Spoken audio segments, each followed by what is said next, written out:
दोस्तों कहते हैं कि आगाज अच्छा तो अंजाम भी अच्छा, लेकिन पहले चरण की वोटिंग में, पहले फेज की वोटिंग में, मतदान में मोदी जी का आगाज अच्छा नहीं लग रहा। मोदी जी की शुरुआत अच्छी नहीं लग रही है और पहले फेज में जो पड़ला है वो इंडिया अलायंस का भारी दिख रहा है। और आज ग्राउंड असेसमेंट रिपोर्ट के जरिए मैं ये बात आपके सामने रखने जा रहा हूं, फैक्ट्स के साथ, एक्सपर्ट्स की मदद के साथ। एडवांटेज इंडिया क्यों है फर्स्ट फेज में? अब एडवांटेज इंडिया या एडवांटेज राहुल गांधी या एडवांटेज अपोजिशन इसलिए नहीं है क्योंकि पहले फेज में तमिलनाडु जैसा भारी भरकम साउथ का स्टेट 39 सीट्स वाला, वहाँ पर वोटिंग है, एक ही फेज में वोटिंग है, जहाँ पर बीजेपी स्ट्रगल कर रही है एक सीट के लिए। तो सिर्फ तमिलनाडु की वजह से ऐसा नहीं है एडवांटेज। एडवांटेज इसलिए है कि कई क्रूशल स्टेट्स मोदी जी के गढ़ में, बीजेपी के गढ़ में जो बड़े राज्य हैं, वहाँ भी कई सीटों पर मुकाबला है 19 तारीख को। यूं तो मुकाबला 102 सीट पर है, लेकिन जो राज्य बीजेपी के लिए इंपॉर्टेंट है वहां पर इंडिया अलायंस धीरे धीरे कहीं 2 सीट, कहीं 3 सीट, कहीं 4 सीट मोदी जी के खाते से छीन रही है। एडवांटेज इंडिया इसीलिए, मिसाल के तौर पर अगर आप देखें, यूपी में 8 सीटें, ये जो 102 सीटें हैं, यूपी में 8 सीटों पर जो है वो वोटिंग है। राजस्थान में 12 सीटों पे, और राजस्थान में स्थिति अच्छी नहीं, आगे समझाऊंगा। महाराष्ट्र 5 सीटें, गडकरी जी सीट पसी, आगे बताऊंगा। मध्य प्रदेश की 6 सीटें, कमलनाथ का बेटा वहां से। बिहार में 4 सीटें, गुल खिल रहा है वहां पर भी। असम में 5 सीटें, बंगाल में 3 सीटें, और भी कई सीटें मैंने मुख्य आपको बताई हैं कि 102 सीटों में तमिलनाडु के साथ, उत्तराखंड के साथ ये जो सीटें हैं ये बहुत क्रूशल हैं और यहीं पर खेल हो रहा है। अब दोस्तों, ये जो 102 सीटों पर वोटिंग हो रही है, मतदान हो रहा है 19 अप्रैल को, इसमें अगर आप देखेंगे तो ऊपर से नीचे तक नक्शे में देखेंगे, इसमें जम्मू कश्मीर भी है और इसमें तमिलनाडु भी है, एकदम आप साउथ, डीप साउथ जाएंगे, और महाराष्ट्र है, और भी कई सीटों का जिसका मैंने जिक्र किया। पिछली बार 2019 में मोदी जी ने 48 सीटें जीती थी एनडीए ने, और इंडिया हालांकि पिछली बार नहीं था, लेकिन जो पार्टियां आज इंडिया में हैं उनको कितनी सीटें मिली थी 2019 में, ये मैं आंकड़ा आपको दे रहा हूं, 48। इसीलिए ज़बरदस्त टक्कर है।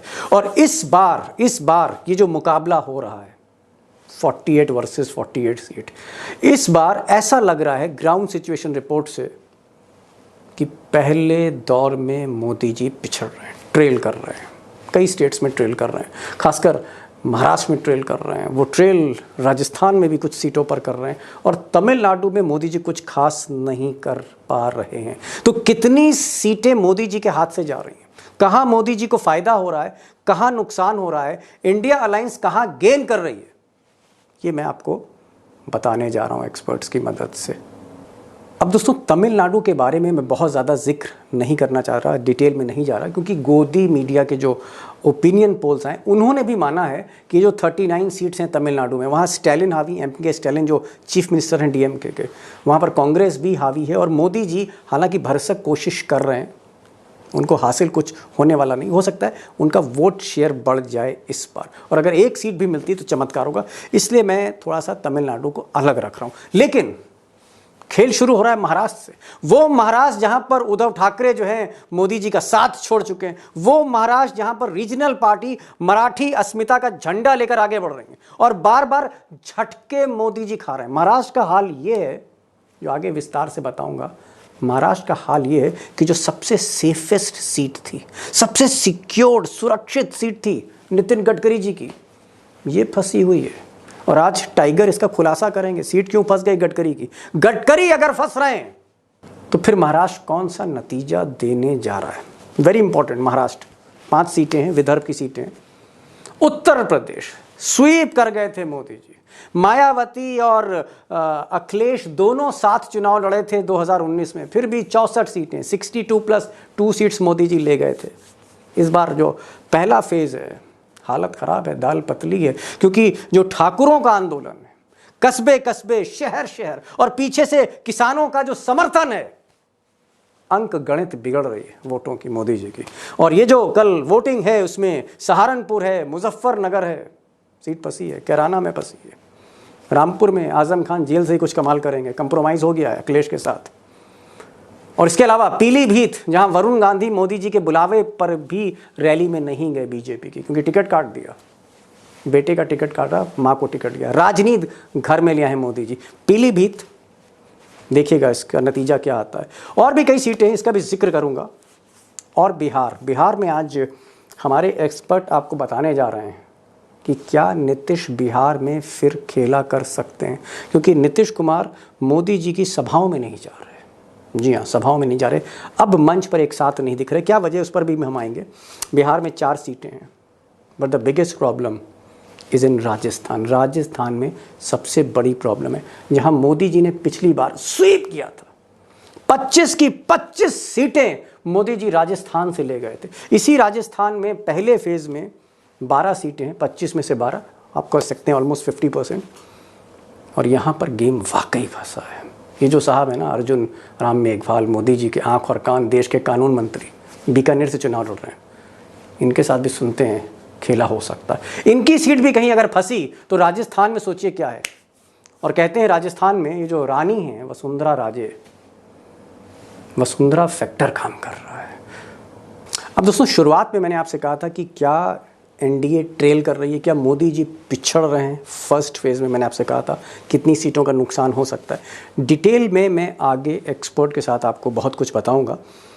तमिलनाडु के तो मैंने जिक्र ही नहीं किया, मैंने कहा कि क्योंकि वहाँ एक क्लीन स्वीप है इंडिया का, इसलिए तमिलनाडु का जिक्र नहीं है। मध्य प्रदेश में जहाँ कमलनाथ का बेटा छिंदवाड़ा से लड़ रहे हैं, वहाँ पर 2 सीटें हैं, बालाघाट और छिंदवाड़ा, जो हो सकता है बीजेपी को चौंका दे। इंडिया की जो स्ट्रैटेजी है वहाँ पर। उत्तर प्रदेश में 3 सीटों पर खेल हो सकता है, वो आगे बताऊंगा। राजस्थान में भी 3 से 4 सीटों पर जो आप कह सकते हैं किसान आंदोलन और फिर ये करणी सेना और राजपूत का जो आंदोलन चल रहा है, जो पश्चिमी उत्तर प्रदेश में दिख रहा है, वो एक प्रॉब्लम एरिया है। और पहली बार हो सकता है कि मोदी जी को राजस्थान में सेटबैक ना हो जाए। बिहार में 3 सीटें, लेकिन वहाँ कुछ खास नहीं। असम में 5 में से 1 सीट फंस रही है। और अगर आप महाराष्ट्र देखें तो नागपुर छोड़ दें, 5 में से विदर्भ की 3 सीटें फंसी हाथ से जा रही हैं। जम्मू कश्मीर में उधमपुर की जो सीट है वो भी फंसी हुई है। लक्षद्वीप कांग्रेस के साथ जा रहा है। तो दोस्तों, कुल मिलाकर ये जो 102 सीटें हैं, इसमें तकरीबन पिछली बार 48 बीजेपी ले गई थी और कमोबेश अपोजिशन के पास भी 48 थी। 53 सीटें, 53 सीट्स इस बार इंडिया अलायंस की तरफ जाती हुई दिख रही, जो वहाँ कशमकश है। यानी 53 सीटों पर मोदी जी पिछड़ रहे हैं। एड़ी चोटी का जोर लगाना पड़ेगा। 102 में 53 सीटें। मैंने कहा था ना, आगाज़ ऐसा लग रहा है अच्छा नहीं है, शुरुआत अच्छी नहीं हो रही है। अब दोस्तों, मोदी जी का अगर आगाज़ ही अच्छा नहीं है, शुरुआत ही अच्छी नहीं है, अगर मैच की ओपनिंग ही ठीक नहीं है, तो अगर मैच ये लास्ट बॉल तक जाता है तो फिर क्या होगा, मैं उस पर आऊँगा। लेकिन अभी तो मुझे लगता है it's too early to comment. पहला फेज़ की ही वोटिंग है। क्या होने जा रहा है, ये जो स्टेट्स मैंने आपको बताया, यूपी की 8 सीटें, उसके बाद महाराष्ट्र में क्या होगा, मध्य प्रदेश में किस तरह का ट्रेंड आपको देखने को मिलेगा, राजस्थान में क्या ट्रेंड देखने को मिलेगा, वेस्ट बंगाल में क्या हो सकता है। 2 एक्सपर्ट्स हैं आज, और उनके साथ मैं डिस्कस करना चाहता हूं कि क्या वोटिंग के पहले ही दौर में मोदी जी की कश्ती डगमगा रही है, नाव डगमगा रही है। एक्सपर्ट से पूछना चाह रहा हूं, और एक ग्राउंड सिचुएशन मैं चाहता हूं आपकी आंखों के सामने रखें। अशोक वानखेड़े टाइगर, जो महाराष्ट्र के एक्सपर्ट हैं, एक बहुत बड़ा वक्त अपने करियर का महाराष्ट्र में दिया है उन्होंने, मध्य प्रदेश में दिया है, छत्तीसगढ़ में दिया है। हमारे साथ डेटा जर्नलिस्ट अभिषेक हैं, बिहार से आते हैं, बिहार को समझते हैं एक सीट पर, बंगाल को भी समझते हैं। मैं चाहता हूं कि ये जो पहली फेज की वोटिंग है, इसमें होने क्या जा रहा है, मोदी जी किस ज़मीन पर खड़े हैं और राहुल गांधी यानी विपक्ष कहाँ खड़ा है।